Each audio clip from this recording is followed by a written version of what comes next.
We have this breaking news overseas in the capital of Kenya. Gunshots inside a shopping mall in the Kenyan capital, Nairobi. Gunmen with heavy artillery stormed a very popular shopping mall. As gunmen opened fire on shoppers, the gunmen reportedly firing AK-47 and threw a grenade at the entrance, and then they started shooting indiscriminately. The attack on a bus in northern Kenya has killed at least 28 people. Kenya's president says his government will intensify his country's war on terrorism after a new spate of attacks by al-Shabaab militants. More than 140 students dead after terrorists affiliated with al-Qaeda storm a university in Kenya. Terrorists launched a horrifying attack that went on for hours. When it was over, at least 147 people were dead, many injured. Moments after the Saturday night blasts, detectives from various special units swung into action in search of the attackers. The outspoken anti-radicalization Muslim preacher was gunned down in Likoni.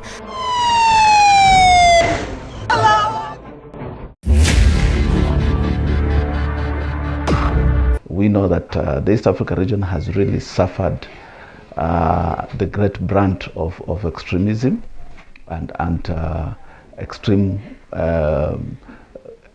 violence extremism actions. So the exchange program of visiting Uganda and visiting Zanzibar and visiting Kenya and being exposed to different institutions and what they're doing was very good.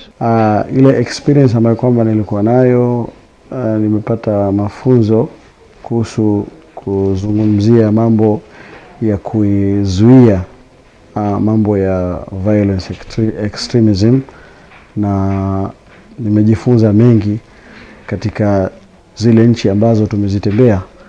Tumepata mafunzo mengi ya kuwahamasisha vijana na kuwafunza vijana wajiepushe na mambo ya ugaidi, na nimejifunza miradi mbalimbali nimeona vijana wanavifanya ambazo zinawapatia mapato na inawaweka mbali kutokamana na mambo ya ugaidi na mambo ya vita na mambo ya itikadi ambazo ziko mbali na mafunzo na desturi na nyendo ya Bwana Mtume Muhammad sallallahu alaihi wasallam na dini ya Uislamu, na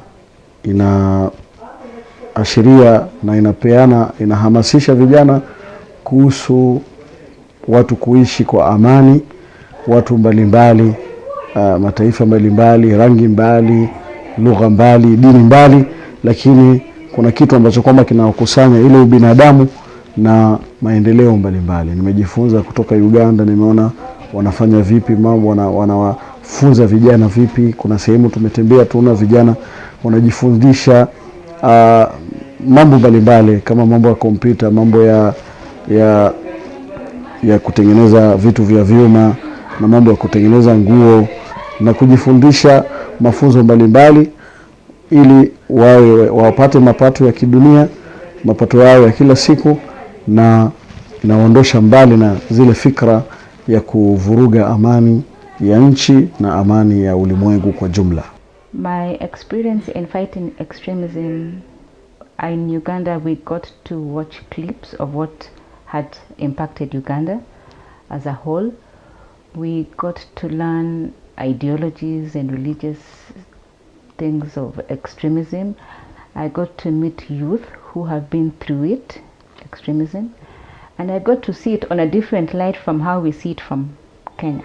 I was privileged to have gone to Uganda and being Kenyan, also visiting a few institutions in Kenya and what we are doing in Kenya.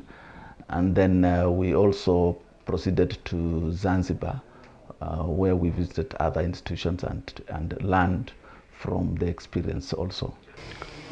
In Zanzibar, we got a chance to visit various historical sites and also visiting churches and mosques, and we had a chance to talk with priests and sheikhs from those mosques that we visited, and we learned so much about violent extremism and ways that they were trying to fight violent extremism. And one way was that in a certain mosque there was a program that they were running whereby they could they invite youths to that mosque, and then they train them on matters of entrepreneurship to help them to also help themselves in the community in order to avoid being idle and engaging themselves in violence. Okay. I've gone to different areas and we have entered and ate together, and I found that there's no different. So I would like to request that this one should not be just in East Africa, but should be opened, that we can go to different countries. Especially I've learned also with the Credible Voices that, yes, I used to work concerning the peace in VA, I'm a violence extremist, but there's some areas which I did not know how to handle. But through working with the Credible Voices, I've come to realize that it's a very big, extremist is a very big field, and it's something that can be fought when people join their hands together and start seeing a problem not as somebody's problem or a certain religion's problem, but a problem for all people who are, the African or abroad. All of us are affected. Yeah, well, we looked at, maybe I want to mention Uganda first, because we went to Uganda first. Okay. The way they're handling, especially the empowering the youth, I think in eastern Uganda, where we have a technical institution or a vocational institution that is training the youth on carpentry, masonry, metalwork, dressmaking, that's tailoring, and even baking. That was very good, because then you get to keep the youth busy and give them skills so that they direct their energies towards positive issues rather than the negative aspect of extremism. And then in Zanzibar, generally, the extremism is not so much pronounced there, but it is there. It has been there, not so much on religion, but even political extremism. So the way the institutions are working together, maybe to mention that Zanzibar, being part of Tanzania, have some semblance of unity in terms of the language. So religion or religious differences is not so much pronounced. There is unity, some semblance of unity in diversity. However, we've had in the recent past quite a number of issues on extremism, and the institutions, what the institutions are doing there, the government, religious institutions, the church, and the Muslim community, and basically the youth, was something that was very good to learn from the experience, and our experiences, coming together was very beneficial to people who visited, and especially me, who was part of the team. The lesson learned is, at first I thought extremism was just something to do with Islam and religion, and I used to think it's just Muslims who are just being targeted. But when I got to the experience in Uganda, I realized it is beyond Islam, because we went to Catholic diocese, we went to an Anglican church, and we saw the same replica. I got to learn that there's ideologies, there's political, they showed us a clip of Uganda being hit when they were watching a football match, and really those were just soccer fans, and it's basically the youth. So for me, my lesson from Uganda is the youth is the most impacted when it comes to extremism. I learned that there was need to have peace in the community, because when there is peace, people will come together in the community, will be heading in the right direction, because when there is peace, everything is easy to do, because everyone's mind is settled and they have nothing to worry about? Oh, well, it was able to help me increase my, of course, level of understanding. I've been in the peace building world for quite a number of years, over 15 years. So over time I've gained quite a lot of considerable experience. But any new situation that you encounter comes with its own experiences. So I can say that the exposure to how other people are doing their things was very beneficial, because then it brought in new dimensions in how I look at things, how we strategize in peace building generally, and specifically on issues to do with extremism and violent extremism and radicalization. We have been doing a lot. Kenya has done a lot. The world at large has done a lot on extremism, targeting youth especially and women. But we tell them this, we tell them this is bad, but what are we offering this youth? Take for example Uganda. The biggest population of Uganda is the youth. We will cancel them, we will give them alternatives, but what are we offering them? Yeah, these people need to be given, e.g. employment, finances. The challenges in terms of the program, or the challenges in terms of the whole concept? Yes. Well, there's still quite a number of challenges, because there's, the level of understanding is still low. The goodwill, there's still a lot of suspicion, especially among stakeholders, especially if it has to do with violent extremism. There's still a lot of resistance. So we can say that basically we don't see a lot of goodwill between non-state actors vis-a-vis state actors. There's a lot of suspicion. I could also say there's quite a number of competition, that we all are working towards one goal, but we seem to be fighting over resources. So there's need to harmonize all our efforts together. There's need to work together as a team, both state actors and non-state actors coming together to work as a team. That is the only time we can be able to achieve a lot more than when we work as individual institutions, or when we work as non-state actors who are treating the state actors very, very suspiciously. So that's basically the challenge that has, for me, what I've seen, and the way forward could just be that.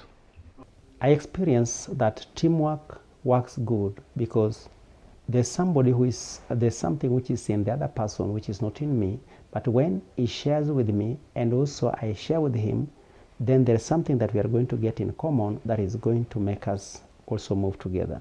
Another thing I share is that you become energized and feel like what you have done is not enough. You continue doing more towards these violence extremists, so that one person can be able to change two. And after, when you change these two, you teach them well, they are going to change others, and that is how the change comes. Yeah, maybe that we need to also move away from basing our programs on donor funding, and maybe we need to raise funds locally from local institutions at whatever level, even if it's at a village level, at a community level, rather than expect someone from the north to come and give us money, because then we shall be implementing their agenda and not our agenda. Security matters are to do with all of us, especially the ones who are affected most.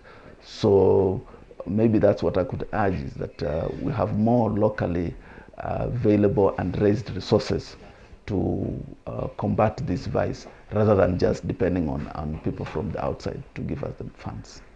For me, the way forward right now, if I think about it, is we went to a little village somewhere in Jinja, and we went to, I think it was a polytechnic that housed about 1,000 Ugandan youths being given skills, soft skills, hard skills, technical skills on short-term level, and the government is actually involved in that program. the way forward for me, if we can replicate that, not only in Uganda, in even other countries, and even other colleges like that in Uganda, will have curbed a lot when it comes to extremism, because the youth will be busy. They will be busy doing something else, and the government will be able to finance them either to open businesses or to go for employment.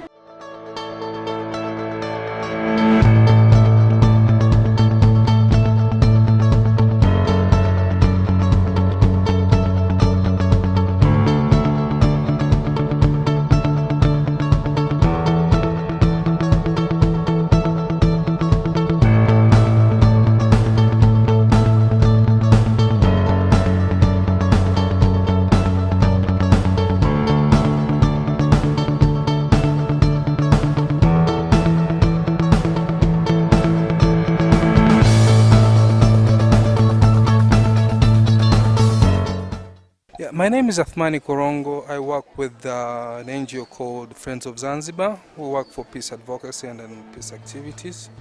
And for the past 4 days, I've been on an exchange program hosted by Kenya Muslim Youth Alliance regarding the counter-violence to extremists. So my experience was good. Networking was good. I met a lot of people. Gone to some places that I've never gone before, like the U.S. bombing site, former U.S. bombing site. Actually, it's an experience that I did not really know its magnitude, because actually in Dar es Salaam we all had the same bombings. It was a twin bombing, Dar es Salaam and Nairobi, but ours is not that big, and we thought even our neighbors it was more likely the same with us. But after watching the documentary at the memorial site, it was something else that actually well, actually it's not good to talk about it, because actually there's a lot of sad stories in it. And the other thing is that the slums, slum areas in Kibera and Majengo, actually these areas we should all put our efforts and work together in upgrading these areas. Otherwise there will always be our hotbeds in elections and whatsoever. But not only in Kenya, even we can go up to in East Africa. My suggestion is that as East Africans we should all come together, work together, because the challenges that we're facing are the challenges that we all face. I believe together we can go stronger and we can go further than working them individual. Thank you. Bismillah, my name is Salat Ali. I come from Somalia, especially Mogadishu. I'm working as a teacher for the Quran for the orphan and also poor people. And also I'm working for the women empowerment and the politically. And I come on Monday in Kenya. So I get a lot of experience because I'm visited for historical terms in Kenya, like in Masjid Jama, Jeddah, and also learn the different culture of this society. So I'm very happy to stay in Kenya.